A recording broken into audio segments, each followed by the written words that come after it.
Good morning, everyone, and you're very welcome to this morning's HSE webinar that will see the launch of Minding Your Wellbeing. Just before I hand you over to your host today, just a little bit of housekeeping. You are in Zoom webinar format, so at the bottom of your screen you should see the Q&A function, the chat function and the raise hand function. We'll have the chat and the raise hand disabled for today's event, but the Q&A is live, so please feel free to ask questions in the Q&A. We have a team in the background that will answer your questions throughout, and we have sufficient time at the end to address the most frequently asked questions. So without further ado, I'm going to hand you over to your host, Anne Sheridan. Thank you, Leo, and welcome to the launch of Minding Your Wellbeing online programme. This is the first online mental health and wellbeing programme developed by the HSE. My name is Anne Sheridan and I'm the Programme Manager for Mental Health and Wellbeing in the HSE. And I'm really thrilled to see that so many of you could join us here this morning. In fact, over 1,200 people have registered for this event. And I think that's evidence just of how important mental health and wellbeing is to all of us at this time. Many of you who've joined us are our HSE colleagues, so you're really welcome. But equally welcome are all our colleagues and partners from community and voluntary organisations and from other workplaces. And no matter where you've joined from, you're very, very welcome. And I really hope that you'll find this morning's programme interesting, helpful and enjoyable. I suppose the truth is we are living through really uncharted times at the moment. I mean, this time last year, who could have imagined the 10 months that we've just lived through? There's a real understanding, I think, now of just how important the impacts really that COVID-19 have had on our mental health and wellbeing, and how important it is that we actively do what we can to mind our mental health and keep ourselves in good shape. Just last week, in fact, the government plan for living with COVID-19 resilience and recovery was launched. And this is supported by a campaign called Keep Well. And many of you may have read some of the notices in the papers over the national media and or heard the ads on TV or on radio. But essentially, that's a campaign that's there promoting everyday habits that we can all try to use that will help our physical health and well-being. Minding Your Wellbeing Online, this programme that we're launching today, I'm happy to say really supports this campaign. So I'm going to ask Leo to put up on the screen now so that you can all see the programme, the lineup that we have for you this morning. We have a great lineup of speakers, and I think you're going to find the session really, really, really helpful. So we're going to start in a minute. I'll be introducing Dr. Stephanie O'Keefe. So and followed then by Teresa McElhinney. And I should say that some of the presentations are going to be pre-recorded and some are going to be live. So there's a blend of both in the morning. We're delighted that we have a joint launch of Minding Your Wellbeing Online by two ministers this morning. So you're going to hear from them later as well. And then some live presentations from both from Dr. Tony Bates, Dr. Zelda de Blasi and Dr. Mike Murphy. And followed then by live panel discussion. We've tried to leave a reasonable amount of time for that so that you have every opportunity to flag up any question that you'd like to address to any member of the panel. Leo has just mentioned the Q&A function, and so I'd really invite you to use that as much as you can over the length of the session, and we'll try, and I'll try in the panel discussion to address as many of your questions as possible to the panel. So without further ado, I'd like to introduce Dr. Stephanie O'Keefe, who has pre-recorded her input this morning. Stephanie is the National Director for Strategic Planning and Transformation within the HSE. Good morning, ministers, colleagues and attendees. I'm delighted to see so many people logging on today to the launch of Minding Your Wellbeing online programme.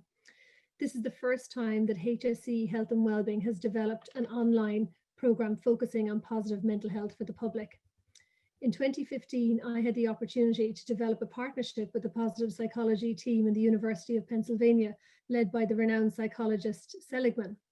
Through this partnership and with our Healthy Ireland team, we explored how we could best support mental health and well-being of people in Ireland using a positive approach based on the principles of positive psychology. The idea behind that being looking at a strengths-based approach of how you enable individuals and communities to thrive. And following on from this, we benefited from their guidance when developing the face-to-face Minding Your Wellbeing programme. The original Minding Your Wellbeing programme was developed in 2016. It's a one-day programme offered to HSE staff and other partners, including teachers. And to date, a total of 230 courses have been delivered by health promotion staff to more than 3,500 individuals. And I'm delighted to say that the programme that we are launching today has been put online. And it's no longer just a face-to-face programme. It's a series of online videos made by the Health and Wellbeing programme so that this programme is just more accessible to the public, particularly at this difficult time. And the focus is on the various elements of mental health and gives practical tips on how people can promote their own self-care and build their resilience. This is something we all need to get us through the rest of 2020 and indeed into 2021. As people look for more support in relation to their mental health and well-being, it's important that they have access to practical, evidence-based information. This programme is part of delivering our Healthy Ireland strategy and also implementing the Connecting for Life suicide prevention strategy. With an increasing need for the use and access to online supports and a move away from face-to-face training, it's really hoped that this programme will provide access and engagement for many people who wish to learn about how they can support their own mental well-being. There's no health without mental health, and many people focus on keeping themselves physically active and well, which is really important, but it's equally important that we're mentally fit, and this is where Minding Your Wellbeing comes in, encouraging people to reflect and practice ways to support their mental health. As the public continue to adapt their lifestyles to deal with COVID-19 and are faced with different challenges every day, this programme will provide the tools and supports to assist in maintaining a positive outlook. The programme doesn't aim to be a solution for people seeking support for mental health services, but it can provide many people with guidance and learning on how to support your own mental wellbeing. I'd like to thank my own health and wellbeing colleagues, in particular Teresa McElhenney and Fergal Fox, for working on the programme, our National Lead for Wellbeing, Anne Sheridan, and to all our staff and partners working at regional and local levels to provide services and programmes for people to support their mental wellbeing. I'd also like to thank the two ministers for being with us here today, helping us to support and to launch this online programme. Thank you all very much. Thank you very much, Stephanie. So now I'd like to introduce my colleague, Teresa McElhenney, Senior Health Promotion Officer based down in Cork. And Teresa's going to give you an overview of the programme. Now, not only has Teresa been one of the original authors of Minding Your Wellbeing, but she's also the presenter of the programme on the 5 videos that Stephanie mentioned just now. It's been quite the journey, I think, that she would testify to.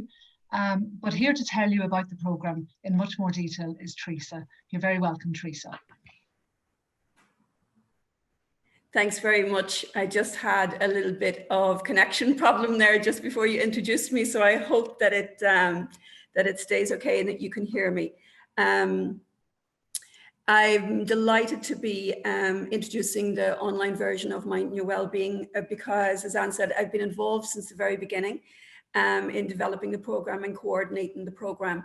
And I suppose I am very aware of how beneficial the programme has been, how well received around the country it has been. So now that we've been able to adapt the programme to an online format, we're able to offer it out to a much wider audience. And what I want to do is just tell you a little bit about the programme. So I'm going to try and share my screen and hope that that works well. And let's just see if that is happening. Just give me just one moment here, please, and we'll get in there. So hopefully you can all hear me because I'm not quite sure whether my connection is working well. So let's just cross our fingers and hope that it is. All good, Teresa, all good. Oh, good. Thank you, Leo, for that. These things happen. As Stephanie said, the program was developed around 2015, 2016. And because we had 3,500 people attending, we were able to undertake quite a solid evaluation of the program.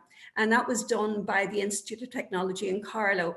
And what we found, or one of the messages that came out of that evaluation, was that people, while they were aware they should mind their mental health, weren't really doing it, and found that so many things get in the way. And I'm sure we're all familiar with the challenges and difficulties that life can throw at us. We've got all of our responsibilities. We're trying to keep our plates spinning. And sometimes we just think, sure, we're grand, we're fine. And we don't really prioritize our mental health. So this program really is about inviting you very gently to give yourself permission to prioritize your own mental health and well-being. And the aim of the program is to encourage you to take a positive approach to your well-being. And that is really about building on what you're already doing well, building on your strengths, really focusing on your values, and working towards a positive outlook, really to enjoy life and make the most of it. And how we can do that really, and this is what the program focuses on, is prioritizing our self-care. And that is really building good habits every day, which we'll talk about in a moment when we talk about the program, that support our mental health and well-being. And also engaging in certain activities, which really is what the content of the program is about, excuse me, which helps to build our mental health. And just for a moment, because we are talking about good self-care, let's, if it's okay with you, to do a poll. And Earl, if you could just roll it there. About your own self-care at the moment. How would you rate your self-care at the moment? Could it do with a little bit of improvement? Or would you say it's going very well? So anytime that you would like to vote, and we know there's other people in the world voting today as well, so we have our very own poll. And we'll come back to the results of that in a second. The program is focused on positive psychology. As Stephanie mentioned earlier on, we had done some work with Pennsylvania University, and they gave us some really good guidance around what we should be encouraging people to do. And positive psychology is underpinned by the idea that as human beings, we want to do what we can to thrive and to grow and to basically enjoy our lives. So I'm going to just move that off my screen. I hope you can still do it. Okay. Oh, we've already got the poll results. I wasn't expecting them quite soon. So a lot of us are saying that 82% of us that our self-care could do with some improvement. So you're in the right place, and you'll hear about a program which hopefully will help you to improve your self-care. And well done to those of you, 18%, who think your self-care is going really well. So hopefully that will last. The program is a broad-based program, and it really means that we take a universal approach to mental health. Because we know from research that no matter who we are or whether our mental health is good or not so good, we can all benefit from doing certain things to improve our mental health and well-being all of the time. And we're moving to the next slide. Okay. So in the program itself, as Stephanie mentioned earlier on, there are 5 sessions. So each of them, while they're standalone, they are connected, they do build on each other. So the best benefit is to complete the whole program. And I'll tell you a little bit about the content of it now and what we cover in each of the sessions. And we just go into the first one. And thank you, Leah, for your help. And the first is practice and self-care. And for those of us who think maybe that our self-care isn't doing so well at the moment, then this session might be a good place to start. So we focus on the different practices and habits that we can adopt every day to support our mental health and to develop what we call in the program our own self-care toolkit. And we've got the results of the poll. So 82% of us are hoping that we can improve our self-care. We know that our thoughts are really important when it comes to our mental health and well-being.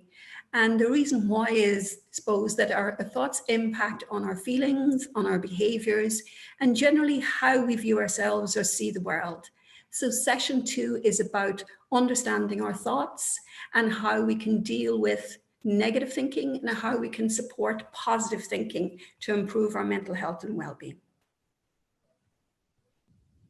And our third session looks at exploring emotions.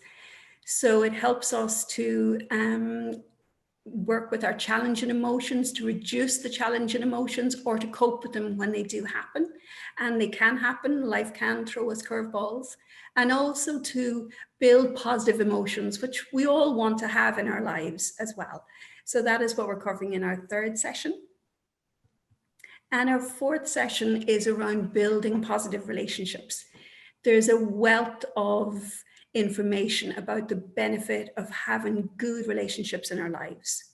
So this session invites us to invest in our relationships, to nourish them and to nurture them, to improve our mental health and well-being. And there is one thing that does underpin all of our mental health, and that is our resilience. So in session 5, we look at how we can improve our resilience through using the building blocks of resilience, and you can see them on the screen there, and how we can generally build that into our everyday lives, or build those building blocks and improve them in our everyday lives to support our resilience. And our next point is practicing self-care, understanding our thoughts, exploring our emotions, building positive relationships and improving our resilience. These are like the jigsaw pieces of our mental health and well-being, and bringing them all together really does support our overall well-being. So just to give you a taster of the program, it's like the world premiere, if you like. We're just going to show a short snip of the program. Who is one of the main writers around mindfulness, would say, no matter where you go, there you are. So it means looking after yourself first. And what I'd say is being a good friend to yourself. And being a good friend to yourself means, first of all, looking after your well-being, looking after your physical and your emotional health. It also means being kind and compassionate to yourself, to turn off that self-critic if you notice that you're giving yourself a hard time when maybe you don't deserve it. Also to value who you are and what you do, and to notice and acknowledge the strengths that you have. And we're going to come back to those later on. And the other thing that's really important is to ask for help when you need it. You don't have to cope alone. And that's what positive relationships are about as well. Being a good friend to yourself means that you can be a good friend to other people. And that's the starting point of building positive relationships. We're often more compassionate and forgiving to others than we are to ourselves. How could you be kinder to yourself? How could you notice your strengths rather than your failings? Very much for your attention, and apologize now to Minister Feehan.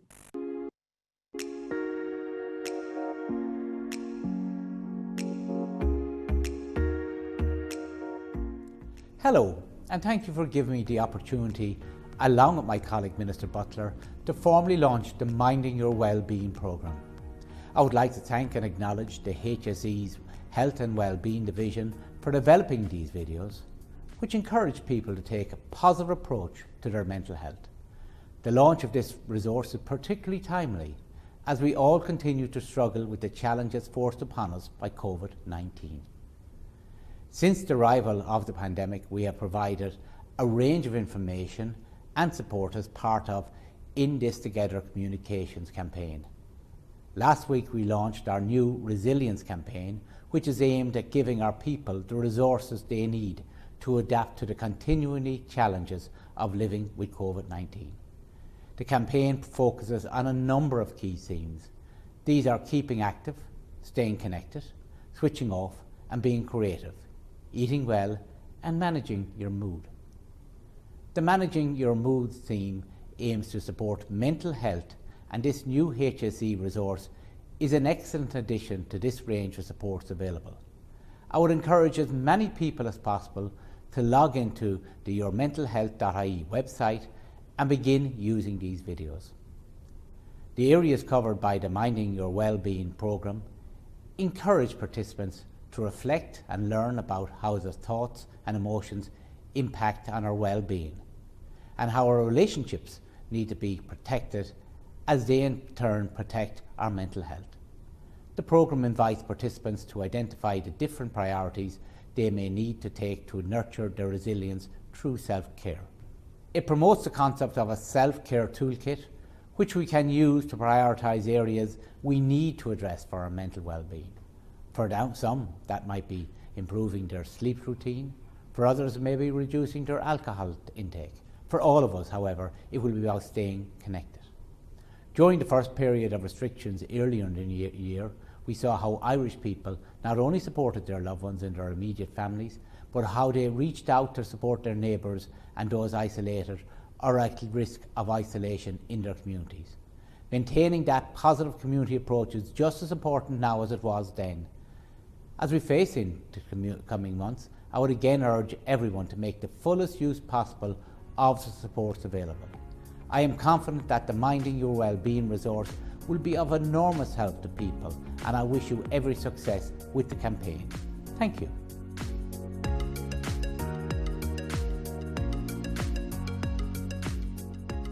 Thank you very much, Minister Féin.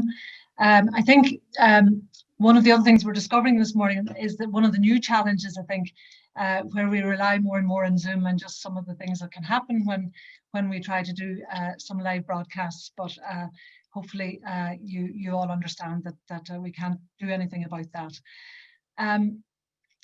As I said earlier on, the programme today has been jointly launched by two ministers, so I'd now like to introduce Minister Mary Butler for her pre-recorded input.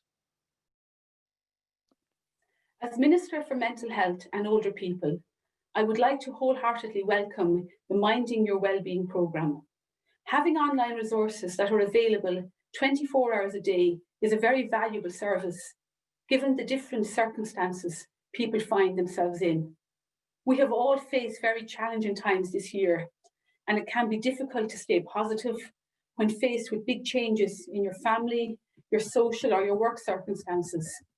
However, there is a great range of mental health supports available for those who need them. I want to particularly mention the HSE's mental health text line 50808, as well as yourmentalhealth.ie information line, which is 1800 111 888. That's 1800 111 888. The many people working on the front line of our health, social care and emergency services, as well as those caring for loved ones at home, have kept us going during these very challenging times. I would gently remind and encourage you all to keep minding your own well-being. Your well-being is as important as all of those you are working to protect and keep safe. In my role as Minister for Mental Health and Older People, I am fully committed to enhancing mental health promotion supports across the whole population, as well as targeting priority groups who are at increased risk of mental health difficulties. The partnership between my department and the HSE Health and Wellbeing Division includes a focus on developing future mental health promotion initiatives. And we know that there are already many agencies delivering very positive supports alongside the HSE for different groups within our communities. I would like now to formally launch the Minding Your Wellbeing programme, and I invite you all to view the content online and commit to developing or building on your own self-care plan. Garth Mahagut. Thank you very much, Minister Butler. So it's been great to have the endorsement and support of two ministers for this initiative today. And by the way, to access Minding Your Wellbeing online, this can be done through mentalhealth.ie. But I'll say that again at the end of the session today, just to make sure that everybody knows how to do that.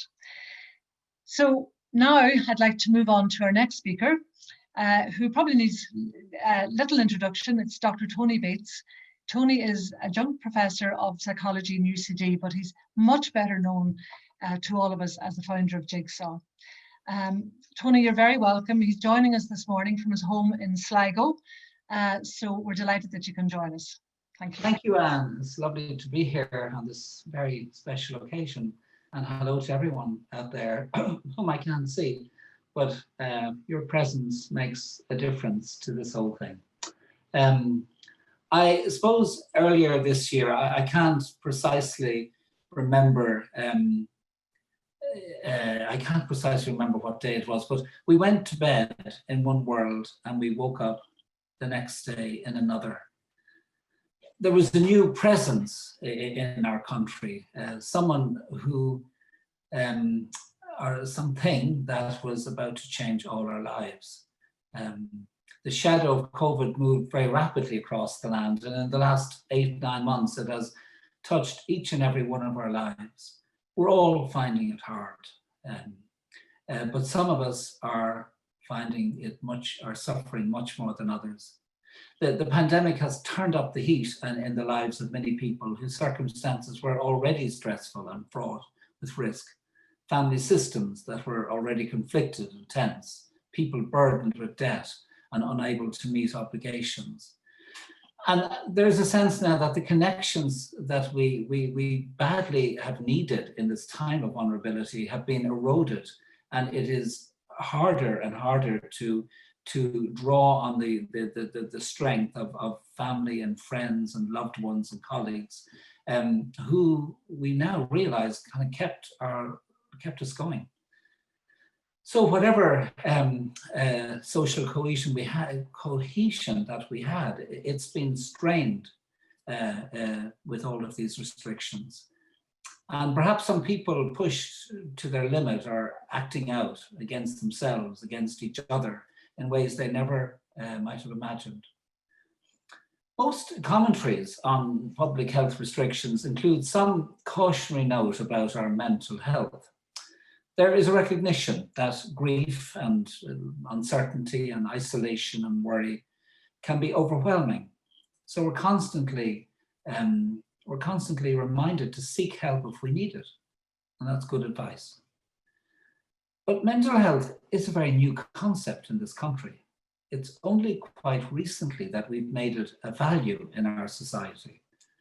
Up to now, we had no language to acknowledge its importance.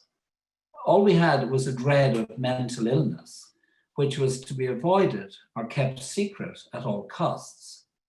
Not a word was our cultural mantra when it came to anything mental. And it's to our credit that we can talk about an issue that is fundamental to the quality of our lives now. But what does it mean to have good mental health? It's clearly something very personal. Perhaps it's what is most personal in our lives. And I think it's fair to say that for all of us, it's work in progress. The WHO describe mental health in terms of an ability to stand on your own 2 feet, feel confident about yourself, feel good about yourself, confident that you can cope with whatever storms life throws at you, and make a solid contribution to society. And there are certainly moments when we feel this way. And if you're in such a moment, savor it and be grateful, enjoy it. But what about the person who is sad over some loss or angry at having the business they have built up for years and put their whole hearts into pulled out from under them? Or the health worker who is frightened that he or she might catch COVID and pass it on to a loved one? To promote good mental health in terms of positive mental states runs the risk of excluding a lot of people. Adolescents who struggle with shyness and insecurity. When my children complained of being shy and insecure, I said, you're meant to feel shy and insecure. This is the experience of adolescence. People who care and feel disheartened by the persistence of social injustice and exploitation of the planet. Migrants and minorities who live with discrimination. Anyone who reacts with heartbreak and inconsolable grief to an understandable human loss. It seems to me that people with good mental health are above all open and attuned to reality. Depending on what's happening, feeling upset can be an appropriate response. Anger, sadness, fear, and frustration are part of a fully lived life for every human being. Good mental health is not about feeling good or feeling bad. It's about knowing what you're feeling and being able to, at any given moment, and being able to recognize how you are and ask yourself, what do I need right now? What would help right now? Maybe I need a walk, or maybe I need to talk. These videos are like a recipe book, packed with tools and insights that can help us respond when we check in with ourselves and connect with how we are. Like any recipe book, we need to read them carefully and then go check in the fridge or the press to see what ingredients we have and what we're missing. We use what we have to make the recipe our own, and that's important. Over my lifetime as a psychologist, I found the most important ingredient, the most powerful mental health self-care tool is the breath. We know breathing is really good for our physical health, but it's also a huge help to anchoring us in the face of emotional storms. It settles us, it calms us, it allows us to think more clearly about what we might need to do to make it through a difficult time. When I breathe in new life, and when I breathe new possibilities, and I breathe out gratitude. I recommend you try breathing. It's really quite life-giving, actually. So minding our mental health is about reaching in and reaching out. We reach in by tuning into how we are and asking ourselves what we need to do. We reach out to others, to ordinary people who are part of our everyday lives, as well as those trusted people who are a lifeline for us and who can help us make sense of what may be difficult in our lives. To finish, I would like to do a little exercise to help you access your own inner voice and listen to what it's suggesting you need to do today, or might not, you might just to listen to yourself. I think a lot of mental health is we're trying to tune into ourselves, and a lot of people don't know they have an inner voice of wisdom and intelligence if they can just learn to trust in it more. But I want you to this will be about 30 seconds or less. To make it easy, I'm going to ask Leo. Leo, would you be kind enough to volunteer to do this with me? Because it'll be more alive for me if you're part of it. Where are you? Sure, Tony, I'm here now beside you. To the great. audience, I'm beside you. Oh, that's great. I can only see me, which is not an easy thing. So I want you to pause for a moment, and I'd ask all of you to do this. And I want you to take a moment to imagine yourself 5 years down the road. You're well, you're sitting in a place that you like, you're safe, life is good. And that future self is very aware of you now and feels very friendly towards you and wants to be there for you. And what I'm asking is if they could send you a message down through the years to you right now, what would that person say? Well, I'm going to give people, before you answer, thank you, Leo, but before you answer, I'm just going to give people 10 seconds. I'll watch the time, and just 10 seconds just to tune in to yourself, and then we'll hear from Leo.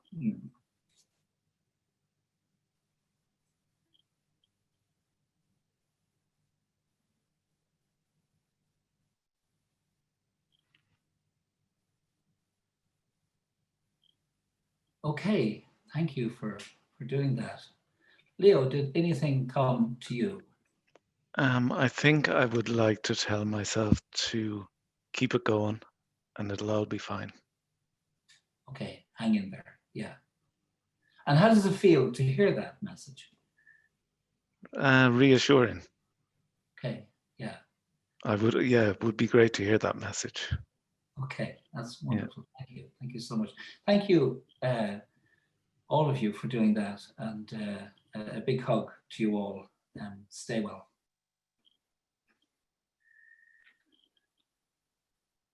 Tony, thank you so much for that really, really encouraging presentation, and that really hopeful exercise that I hope everybody had a chance to actually do. But I think it's a really great exercise to do, to kind of help shift us maybe from where we are right now. So thank you very much for that. So you as an audience will get a chance to hear more from Tony, because he's going to be part of the live panel discussion now shortly. So just moving on then, I'd like to now introduce our kind of final speakers for the morning. It's a joint presentation from Dr. Zelda de Blasi, who's co-director in the MA in Positive and Coaching Psychology in the School of Applied Psychology in UCC, and Dr. Mike Murphy, who's Director of Research in that same school in UCC. So very much look forward to your joint presentation, and let's hope Zoom, etc. all holds up. You're welcome, both of you. So Zelda, I think you're on first. Thanks very much, and it's lovely to be here. I'm going to try and share my slides. See now.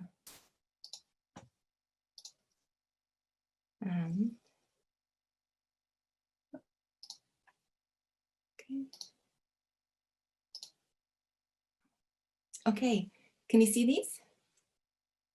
Yes. Okay, Yes, brilliant. Zelda. Thank you.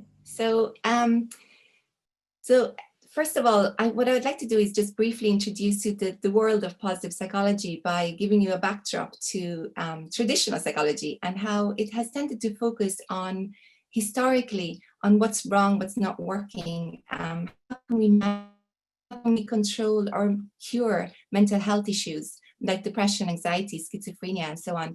And by doing that, psychology has actually made huge advances in the way that we diagnose and in the way that we treat mental issues. But it generally tended to ignore what's good or what's working and with the role of positive states in our mental health.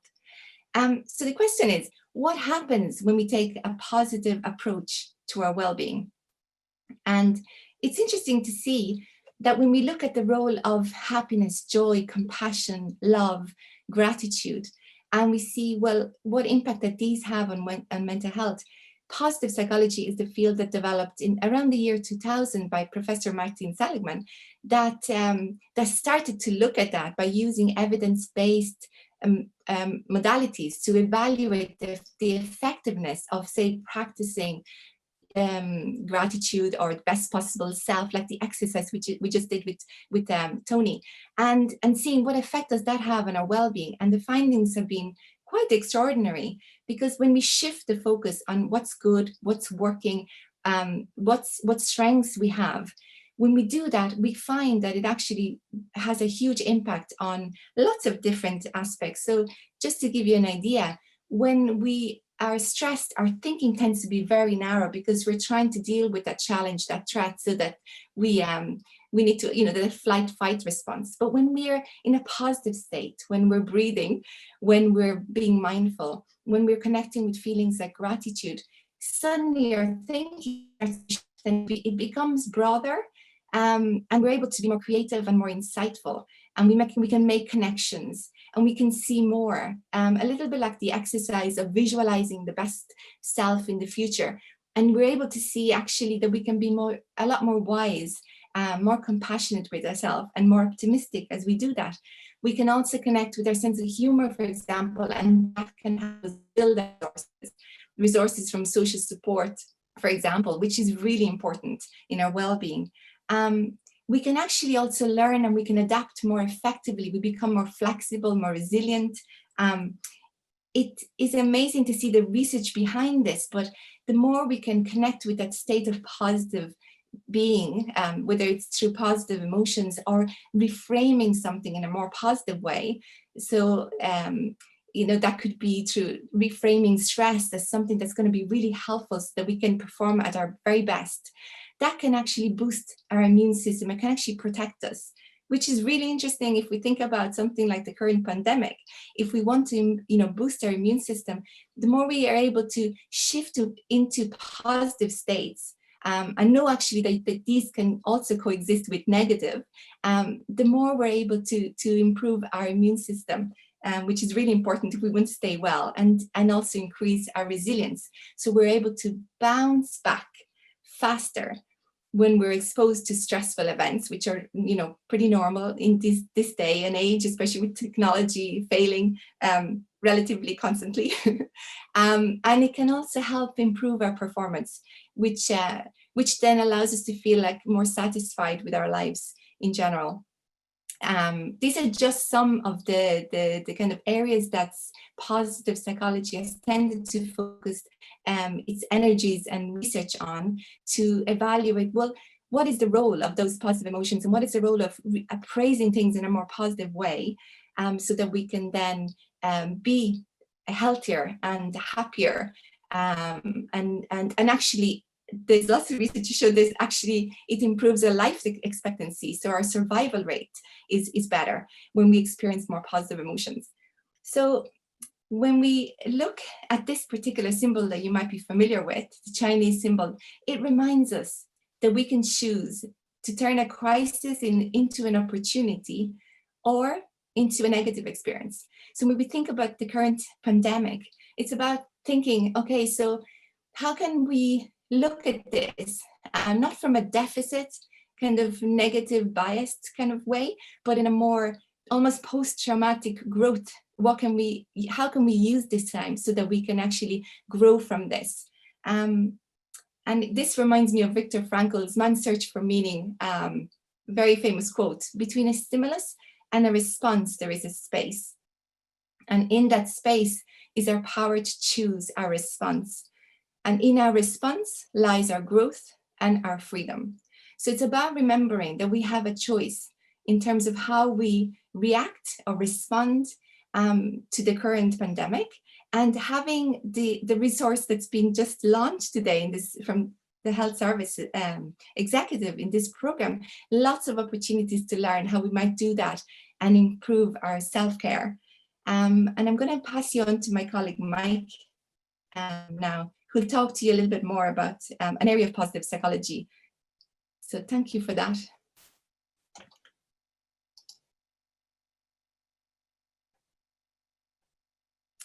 So, Mike, are you there? Yeah, great.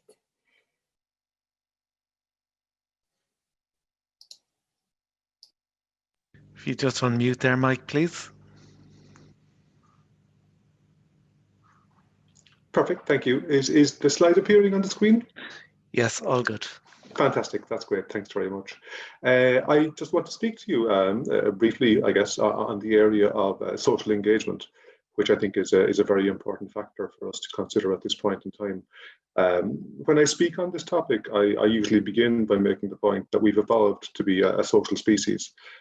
When we consider evolution from the time of kind of ape-like creatures who were our ancestors many, many years ago, every evolutionary step that we see has occurred in the context of societies. We've lived together consistently. And it's fair to say that social engagement is a really important part of what it is to have the experience of being a human.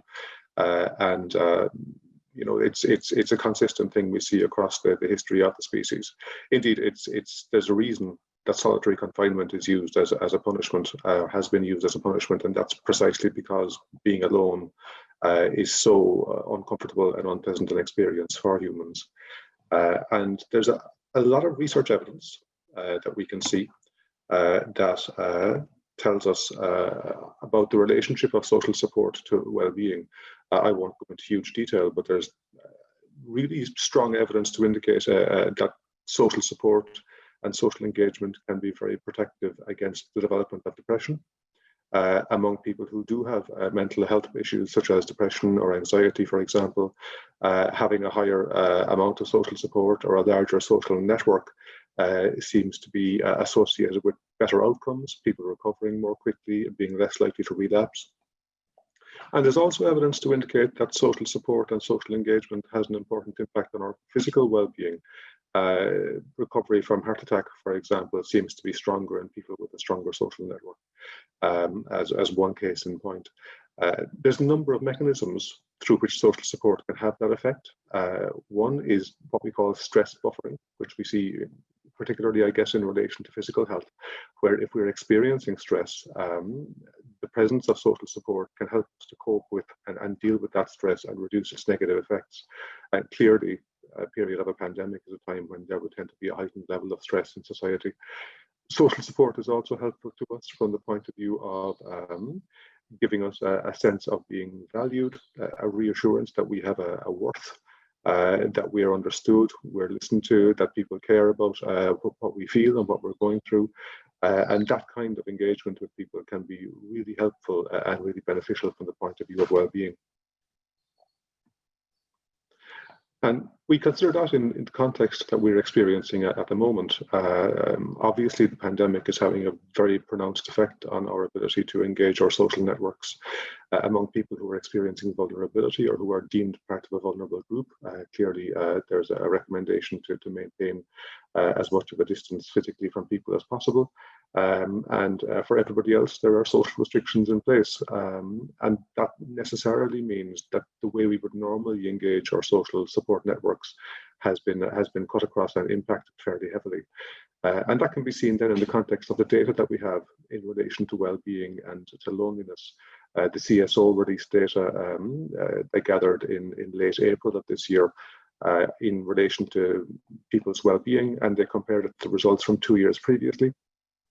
And what emerged a number of findings, but far more people were reporting at least some experience of being downhearted or depressed in 2020 than they had been in 2018. And there was an increase in the amount of loneliness that people were reporting as well.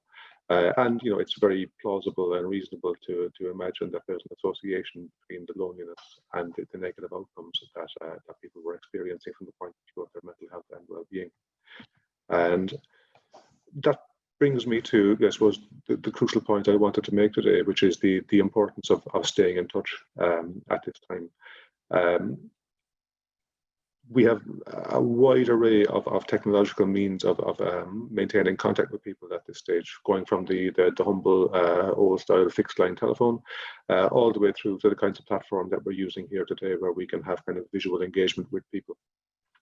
And it's not the way that we would normally maintain our social networks, and it maybe feels a little bit artificial, but I think it is really important to make those kinds of contacts. There is certainly research evidence again that shows that using online support or online methods of engaging with people is helpful and it is beneficial to us.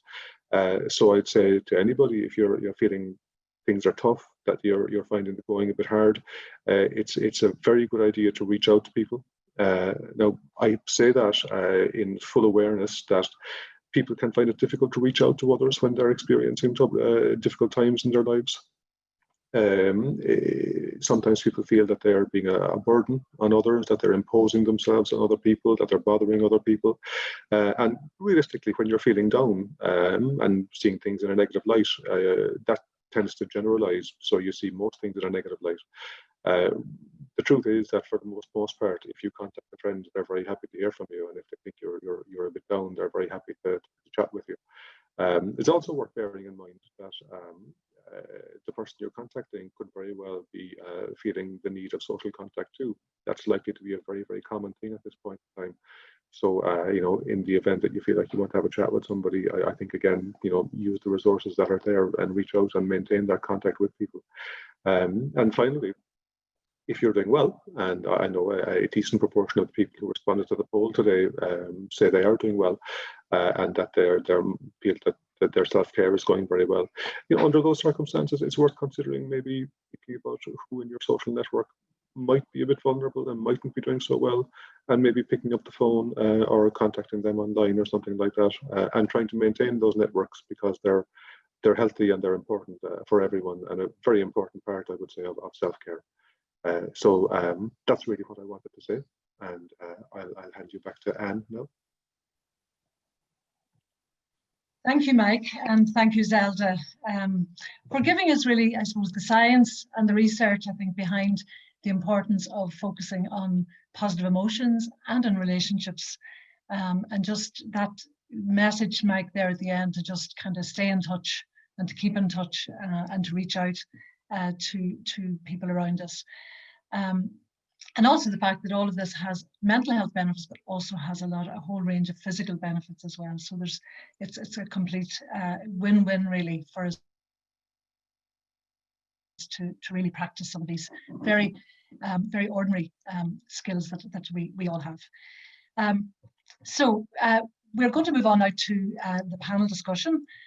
So I'd like to welcome to the panel those of you who have already spoken this morning. So Mike, Zelda, and Tony, and Teresa. And I'd like to give a special welcome then to two faces that you haven't seen this morning yet. And that's Dr. Sinead Reynolds, who is General Manager for Mental Health Operations and Planning, and Nuala Carroll, Organisational Health Lead, Workplace Health and Wellbeing Unit, both in the HSE. So you're both particularly welcome at this point. So can we get you all up on screen? Is everybody there? I might just say at this point as well, to access Minding Your Wellbeing online, you can do that through yourmentalhealth.ie.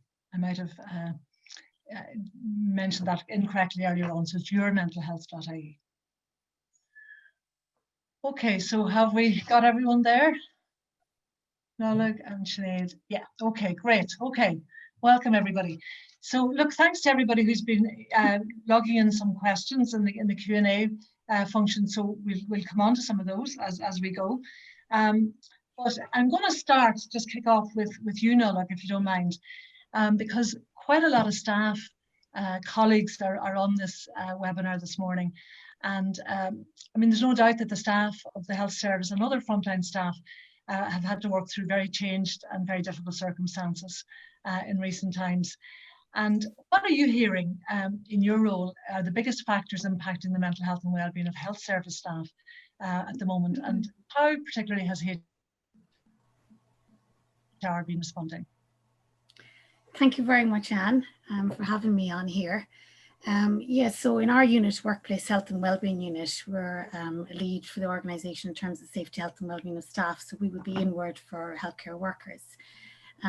And with the services we offer, occupational health, EAP, health and safety, and myself in organisation health. So our colleagues in OD and design in National HR done a survey earlier this summer from March up until May, and asked over 7,000 of our healthcare staff questions around their experiences on that first initial phase of responding to the pandemic. And we know that our healthcare workers, and I know there's quite a lot of people on here now who are working in the healthcare sector, have been very much central to the response of this pandemic. And there was quite a good few of the positives around team and people feeling that they had more autonomy around decision making. But one of the areas that was of a lot of concern for a lot of people who responded was the burnout and exhaustion.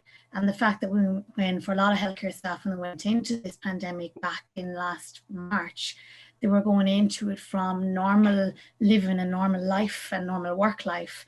And that now it's the long term, and now we're in the second surge. So it's that whole area of how do you keep going working at that level, because there was a lot expected of our healthcare workers in terms of that response, and people did deliver and had to very, very quickly overnight turn around and change and to work with that change. So there's two aspects to it. We also would have our EAP, and what they're seeing is a lot more around stress, and that staff feel they're exposed to a lot more stress. And also what Tony would have mentioned earlier there around the social networks aren't there that they had before, and trying to work with the demands that are placed with them at work, and having those issues earlier on in pandemic around childcare. And when there is a lot of stress, then they're experiencing more issues around relationships and also interpersonal conflict. So there's a teach this really for all our participants here who work in the health sector. Self-care is so important. I'm delighted to see this program, Minding Your Wellbeing. the self-care is very much what every one of our healthcare workers can practice themselves, which gives them that space and that time away from those pressures at work, away from the pressures of normal life, and to build up that kind of bank of energy. And it gives that body that chance to actually to remove themselves from all of their stressors and practicing self-care, and allowing them then to actually to have the energy and to build on their resilience. And so from a self-care perspective, again, reaching out, what so many speakers have said here, and availing of all of them, including this program and all of the supports that are there. If there is anyone then at any point who is feeling overwhelmed, and that even with practicing self-care that they get to a stage of where it becomes too much, the pressures at work, pressures at home is becoming too much. We have an EAP service, confidential free service, that is right across the sector, across the country. And again, any healthcare worker can avail of that service. And again, it's just really a confidential space to talk with someone about some of the issues that are arising for them, and then putting a plan together on it. The other part to it is, and I'm very conscious of it, that we have healthcare workers who are going into work environments that are high stress, high demand, and a lot is expected of them. And so in terms of that, we would very much look at the whole area of risk assessment, and we would really encourage a lot of workplaces to move more into the area of prevention rather than waiting for issues to occur and then trying to deal with them. And workplace stress that is coming up quite a lot is a psychosocial hazard. It's recognised under the health and safety legislation, and we have our national policy, but we'd also expect all our services and our managers to conduct regular workplace stress risk assessments. Now, in saying that actually is quite a lot, and that seems like a very complex process, but it's not. We have our health and safety team who've developed risk assessment tools, and they're available. They have a help desk line, 1850 420 420. Any manager, any service area can contact them for guidance and support how to conduct the risk assessment. And what I would say to services out there and for healthcare workers, conducting the risk assessment on workplace stress in your area, what it allows for is allows a conversation to take place. It allows everyone collectively to start looking at what are the issues that are arising around workplace stress, getting that conversation going. A lot of managers that were referring to me looking for supports often find that they have to have the answers, and the risk assessment means they don't have the answers. They actually are talking to their staff, reaching out to their teams and their staff and asking them through a risk assessment, what are the issues here and how can we actually work on those?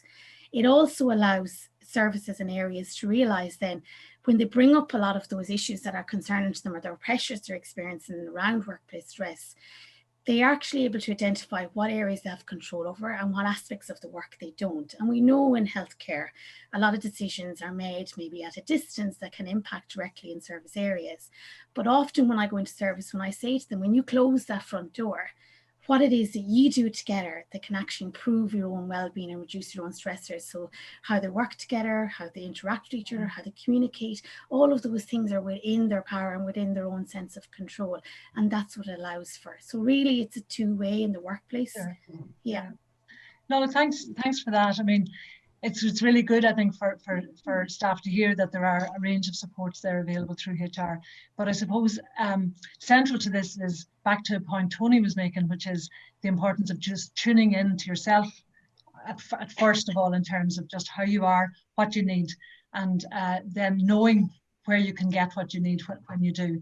Sinead, I might come to you for a moment, because your mentalhealth.ie has a range of other supports that it would be good for people to know about. So can you tell us a little bit about what's available there? Yeah, I can, certainly. I suppose just to start by saying on that theme of tuning into yourself, I suppose what we're hearing from people on the ground now is that it's getting harder, that this was easier when it was when it was March and April, when it was coming into the summer, but now it's winter, people are tired.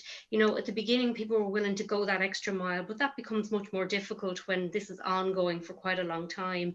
And things that we all know that we should be doing, like getting out in the open air and making sure we're getting out into nature, all of those things are much more difficult when the winter is coming. So I suppose they're the kind of things that we think are really important that people need to be thinking about, trying to make sure that they are minding themselves and they are getting out in the fresh air. And that's not just for your mental health, that's for your physical health and even your immune system as well. And I suppose COVID has really showed us that this idea of it's all in your head and the head and the body being separate is really a bit of a myth, really, because your body and your head are all very connected, and they live in a culture, which is our culture at the moment is one that's full of COVID, unfortunately.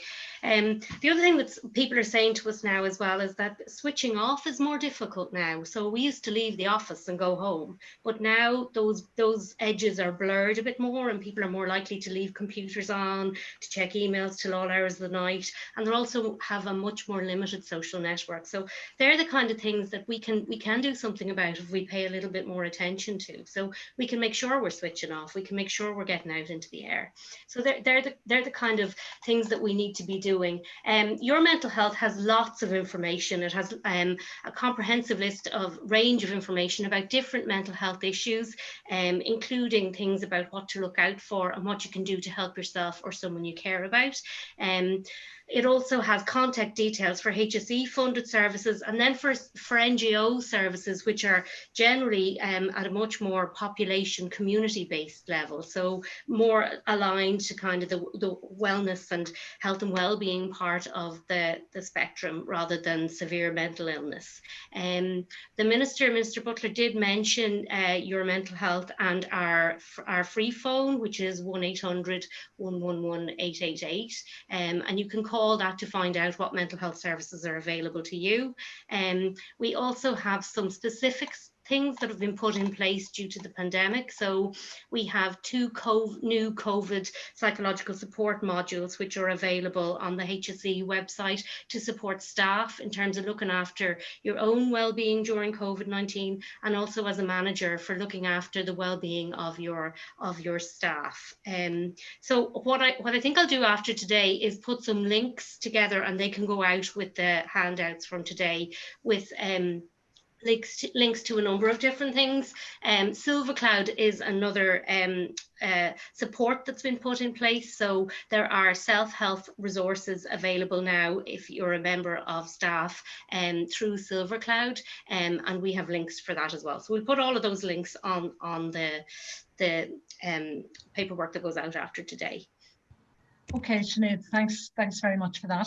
So, and yourmentalhealth.ie is an important go-to really for everybody, whether you're a staff member in the HSE or whether you're a member of the public. That's the place to go to find all the resources that Sinead has talked about there. Thank you very much. I just see one question coming in there that's interesting, and the question is coming in as a manager. As a manager, how can I incorporate kind of mental health and well-being into my role as manager? And I might come back to you, Nola, just for a quick one on that. I mean, have you any thoughts on that? Yeah, oftentimes we'd hear managers that they feel that they know and they decide what's best for the team. And so first of all, I'd start with that is actually going back to the team and asking them what it is that they'd like to have. And therefore, then whatever they come up with, that then they're going to be engaged in it, because you're actually meeting the needs of that team, rather than you knowing and thinking that you know best what's for that team. So definitely there's lots of ideas there around it. And one of the things is what was mentioned here on your Mind and Your Wellbeing program here, the different stages that you have around that self-care, around relationships, how you work together. All of those are just as important in a workplace setting, in a workplace environment, as it is in our personal lives. So for example, if people are working remotely now, it's important to actually have a plan as a manager in how to connect your team together. I know that it was mentioned numerous times there about people feeling isolated. As a manager, to look out for that and see is there someone who's isolated in the team, but come up with other innovative ways of trying to connect that team together, sure. Whether it's on a weekly basis, just meeting them, or in a very informal way. But different things like sitting around together, moving away from work. Even I hear of in service areas where people want their small kitchenette or the area that's going to be a safe space where they don't have to talk about work. So it's about incorporating all the well-being issues that you have here in your program into a workplace setting. Okay, thanks. I mean, one of the things that I think is helpful that managers could do is whenever you're having a team meeting, or whether you're doing a one-to-one supervision session, is that you have self-care on the agenda, that becomes part and parcel of the conversation that you're having with your team or with your colleagues that you're actually supporting. And I think that might help them as well to address the question, Tony, which you were talking about, which is the importance of tuning in. So can I go to you for a minute and just say, look, are we still reluctant to admit the impact or acknowledge when we're going through tough times? Is that still difficult for us to do, even to ourselves?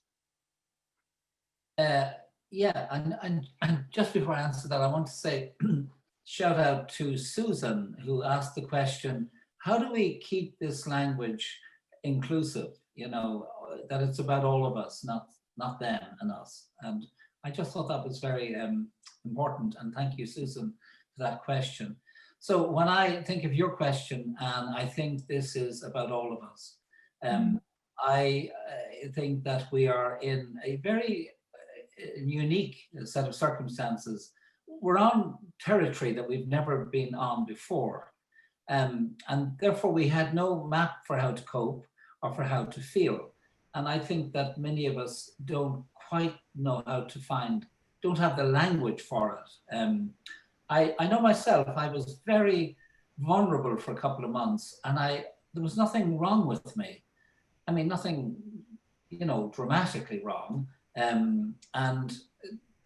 But I was feeling somehow a bit vulnerable, and I kind of found it hard even to say that, you know, to myself. So, you know, when I did say it, and I said it to other people, you know, I said it to one or two, I probably shouldn't have said it to, but, you know, so choose who you talk to. But you know, I felt much better. So I think that, you know, the research has shown that there's a whole cohort of people within the population who will be particularly affected by what's happening. These are people who coped fine all their lives. They've never had a mental health big issue. And suddenly they have huge loss or grief or livelihoods are taken away, and they have the rug pulled from under them, and they don't know what to do. And they probably do lots of things that are not so smart. But you know, they are trying to find a language, and these are people that researchers said are only very slowly become obvious. The guy who says, or the woman who says, you know, I'm having a crap time, is lucky. Okay, they are the lucky ones. They know how they're feeling, and they're saying it, and they can immediately begin to engage with something that they've already started to do something helpful on their own behalf. But it's the person who's sort of simmering quietly and doesn't know how to say how they feel, but somehow they have a lack of confidence, or they're not sleeping, or they're feeling defensive about life generally. These are the ones I'm concerned about. And their problems or their emotional experiences only come to light as time goes on. Research would say for about 18 months after a major pandemic like this or major natural disaster. So I just think, you know, being very sensitive to people, first of all, that everybody's hurting. You know, they don't imagine for a moment that anybody's getting off scot-free. Even the ones who are saying, I love this, it suits me, it's great. They're hurting in some ways. They have lack of communication. Grandchildren, they've, you know, they have to wear masks, they can't go shopping as freely, whatever. Everybody is getting it. And some people, you know, are struggling with how to say that. Just because they're not saying it doesn't mean everything's rosy. I'm not trying to patronize people, but I'm just saying that I think it's no harm to just be even a little bit kinder to somebody who's, you know, the neighbor who talks too much, or kind of, you know, you try to avoid on the street, and you might be out for your 2-meter walk or wherever it is. And, you know, but actually just think for a moment, you know, they're perhaps having a harder time than they could possibly tell you, even if you had that kind of relationship with them, which you don't. But they need contact. We're social beings, and we need contact, not a therapist necessarily, although they can be very important, but low-grade human contact. I feel a great sense of belonging out here with the staff and SuperValue, with the postman, with the, you know, the neighbors I don't know very personally, but always say hello to. And, you know, we all need that sense of belonging, and we need to move out of ourselves when we're languishing in a place that we are finding ourselves getting stuck. Be aware of that. If you're madly depressed or furiously angry, that's much healthier. But if you're very flat and stuck, be careful, I would say. Thanks, Tony. And I think just that question that we can ask of each other, how are you doing? Yeah. Just kind of opens up the possibility, I think, for Yeah. to begin to maybe acknowledge how they're feeling. I might go, thanks, Tony, and go to Zelda or Mike at the moment. I mean, I'm just thinking about the positive psychology science that you've been talking about there. And I mean, I know the science is getting stronger all the time, and optimism seems to be a really key element of positive psychology. And I just wanted to ask you, how can we stay optimistic in the times that we're in? What helps us do that? You're mute, Zelda. Yeah.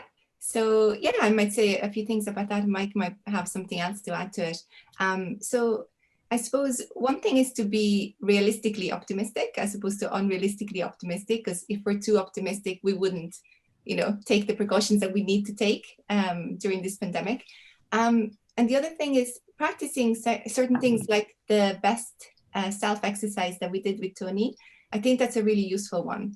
I think the biggest aspect of this is learning to practice tools, techniques, exercises. It's almost like we have to bring ourselves to a gym, if you can think of that. And because we're going through this second wave that's causing a lot of exhaustion, I think the other part of this is also to realize we're training for a marathon here. So we're actually having to bring almost extreme forms of self-care into our daily lives so that we can manage to survive and maybe even thrive during this period.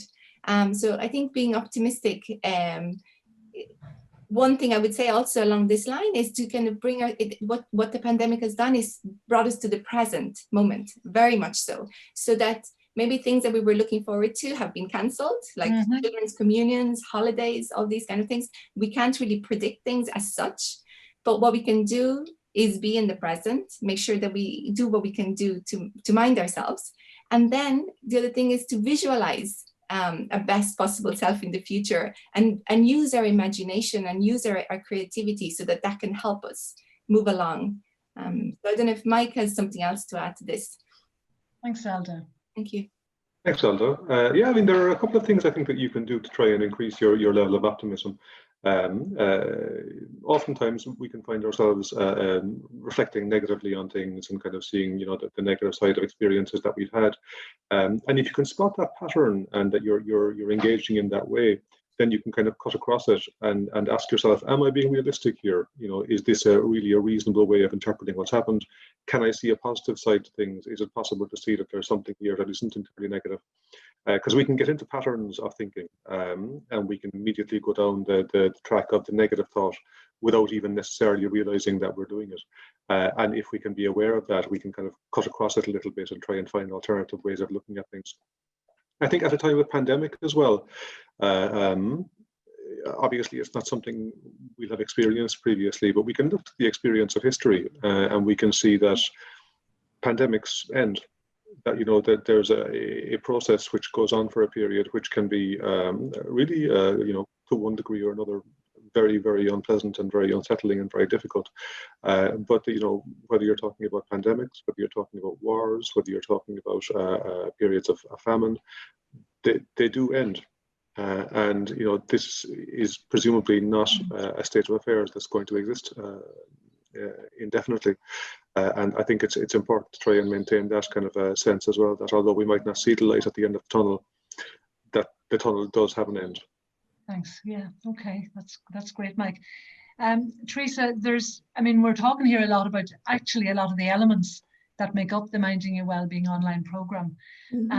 So I might get you to talk to this for a little minute. And also, I just noticed in the questions, in the Q&A, that there's been a number of questions around, whether this is a program is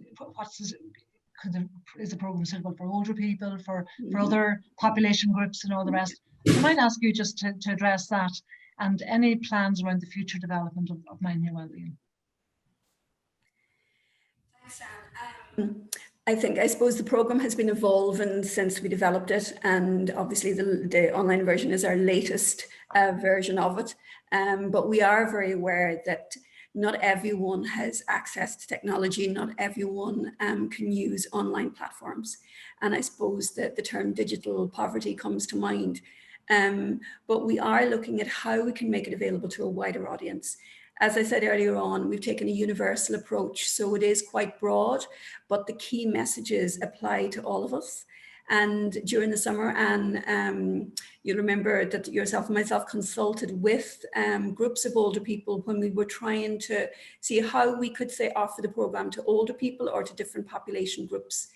And I use the word older people in the broadest term because we were, with the people we spoke to, they very clearly told us that older people are different. They're not all the same. They have different levels of ability and interests, particularly when it comes to technology. But what they did say was for some older people who aren't comfortable with technology, that say, for instance, a radio program or something they could listen to in their own homes or in a nursing home would be very useful. So obviously, if we're doing that, we would be involving older people themselves and people who know older people to maybe go into partnership to adapt the key messages to go in an audio version, maybe with local radio, so that people can access it who aren't able to access it online. It is something that we do want to make available to a wide audience. So we will be consulting with other groups as to what are the best methodologies. How do people pick up health messages? What would be most beneficial, for different population groups? So that will be something we hope to work on. We're also looking at trying to put maybe some resources online as well. For instance, we talk about the self-care toolkit, and if we can put something online that people can download and print off and share around monitoring our self-care. So that's what we're looking at the minute, but we do hope to use these messages and get them out to a wider audience, but it will take a little bit of time to work out how that is best done. Okay, thanks, Teresa. Thank you.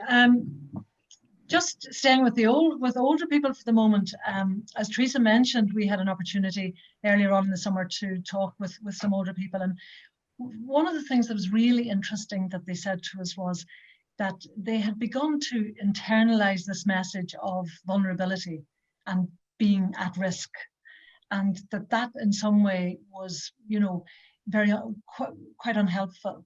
I'm just wondering if any of you would be interested in commenting on that. I mean, how can they hear the message without that defining them or without them owning that? Tony, I might go to you first on that. Yes, I think we're much better this time round. I do think we're I agree. giving older people some freedom of choice around their own movement and that. It's not true to say that they're having the worst time. It's not. Studies in Australia show that. One study I'm thinking of, quite a well carried out study, 3,000 people, and they found that in terms of how severely stressed they were feeling, and the millennials, those 18 to 40-year-olds, they were having a really hard time. They were having the hardest time. About 60% of them said they were very stressed. A lot of younger people were having a harder time, maybe 30%. They only found 7% of the older people said they were severely stressed.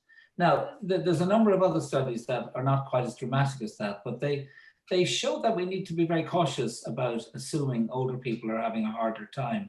So that's the first thing, is that they have resources, you see, in themselves to draw on. They have fairly well established support systems like the radio, which has been terrific, I think, in terms of helping the whole population get through this thing. And they have, contacts with children, grandchildren. They have people who are coming at them. There are some who don't, and we have to be conscious of those.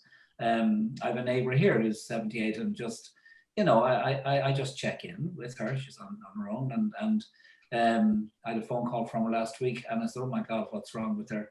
And she said, I haven't seen you, Tony. I'm just seeing, are you okay? So, you know, it's also giving them a role in looking after us and guiding us. Their health is clearly perhaps more vulnerable were they to get COVID. And that's a reality. And it's something we and they need to be aware of. But it doesn't mean I stop living, or my living isn't any less rich because I'm facing that. You know, I'm still a person. I still have needs, and I don't want to be seen as a cocooned health risk. You know, I want to be seen as a person. So I don't know. I'd ask them what they need, but I just can I just say something else? And I hadn't said it, but it's funny. In a funny way, we're paying very little attention to the program we're launching here today, and I think it's because the authors of the program are very naturally quite humble. And don't put themselves forward. But, you know, the program, it's not just that it's covering a lot of important information, but I would really like to comment on the language that is used in the program. It's very user-friendly to any age group.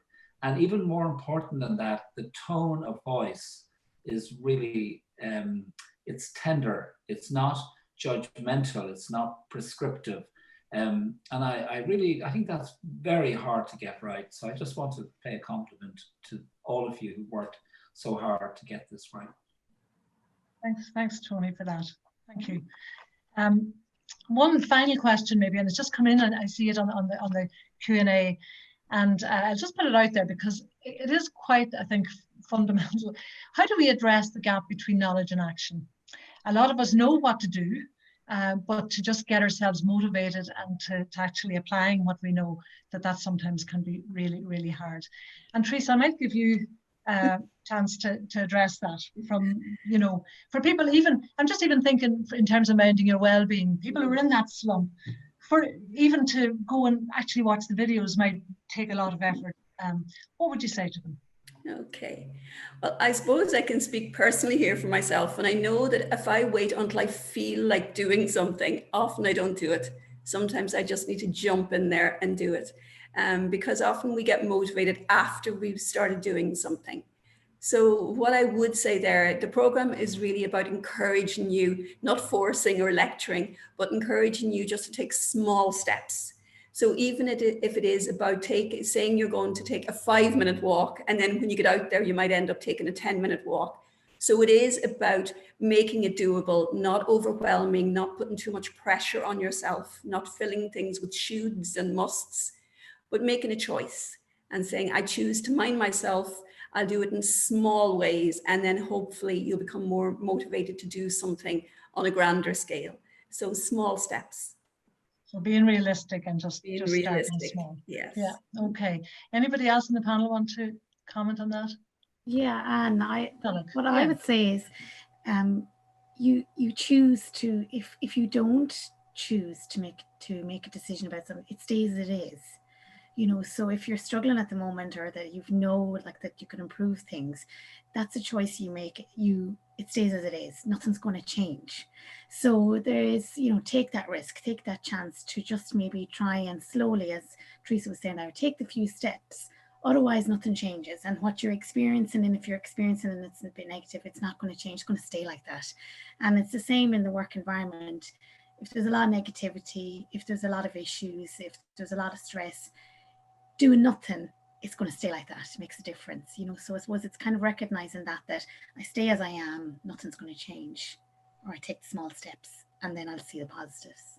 Right. Okay, thanks. And I mean, look, at the end of the day, it starts with yourself, doesn't it? I mean, just that acknowledgement to yourself. And we can all find that hard to do sometimes, if we're feeling under the weather, even to acknowledge that to ourselves. But that's the first thing, I suppose, because once you've done that and acknowledge that, then it's much easier maybe to think about, okay, well, what do I need to do about that?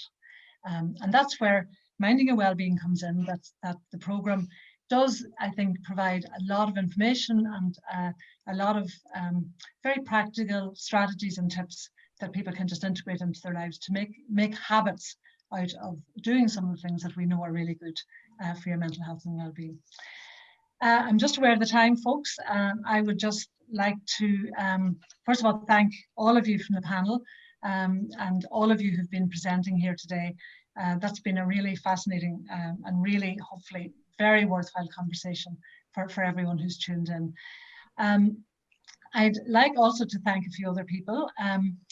To my health and wellbeing colleagues, especially Fergal Fox, whose support has been hugely valuable in reaching this milestone today. To Noreen Turley and Eamon Keogh for all the communication support and getting the information out there about today. Look at the numbers of people who participated. It's fantastic. To Leo and Earl from Integrated Media Solutions, you completely deliver on what you say, which is take the stress out of these events. And so thank you for doing that today. Even when things were, when slides weren't working, you were there in the background to fix them. So thank you very much for that. GK Media are the company who have put together the videos that you're going to watch. And so Gary and Damien, who are in that company, who just worked tirelessly and very patiently with us around this program to get it to being in the best shape it can be in terms of launching that today. And finally, I think the final word needs to go to Teresa McElhinney, whom you will all get to know Teresa very well now when you get a chance to look at the videos.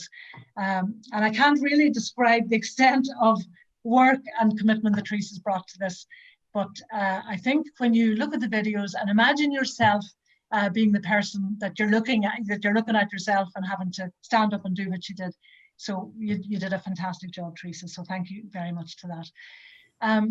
Finally, I'd like to just thank every one of you who've tuned in here today, this morning. And I really hope that you found the session helpful, that you found some interesting piece of information and just some encouragement. I mean, I think if I was thinking of anything that I'd like people to get from this morning, it is that encouragement to stick with it and to do what you can to mind your mental health and well-being, in the knowledge that there is no one who hasn't been impacted by what we are going through. It's not that we've gone through it, we're still going through it.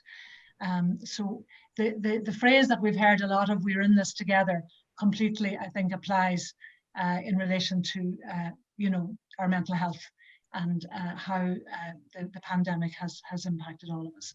So we hope that you will enjoy Minding Your Wellbeing online. Again, to access it, you can do that through yourmentalhealth.ie.